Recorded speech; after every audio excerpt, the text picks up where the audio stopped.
পিলখানা হত্যাকাণ্ডের পর 10 বিডিআর সদস্যকে বুড়িগঙ্গায় গুলি করে হত্যার নির্দেশ দিয়েছিলেন মেজর জেনারেল অবসরপ্রাপ্ত জিয়াউল আহসান।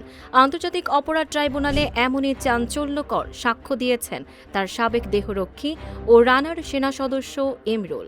রোববার আন্তর্জাতিক অপরাধ ট্রাইব্যুনাল 1-এ নেতৃত্বাধীন বিচারিক প্যানেলে এই সাক্ষ্য গ্রহণ অনুষ্ঠিত হয়। সাক্ষী ইমরুল দাবি করেন, পিলখানা হত্যাকাণ্ডের পর 10 জন বিডিআর সদস্যকে বুড়িগঙ্গা নদীতে নিয়ে গুলি করে হত্যা করার নির্দেশ দিয়েছিলেন জিয়াউল আহসান এবং তিনি এই ঘটনার সঙ্গে সরাসরি জড়িত ছিলেন। আওয়ামী লীগ সরকারের আমলে সংঘটিত শতাধিক গুম ও খুনের ঘটনায় মানবতাবিরোধী অপরাধের মামলায় একমাত্র আসামি হিসেবে জিয়াউল আহসানের বিচার চলছে। এর আগে সাবেক সেনাপ্রধান সহ আরও কয়েকজন প্রত্যক্ষদর্শীও ট্রাইব্যুনালে বিভিন্ন গোপন ও ষড়যন্ত্রমূলক হত্যাকাণ্ডের বিষয়ে সাক্ষ্য দিয়েছেন।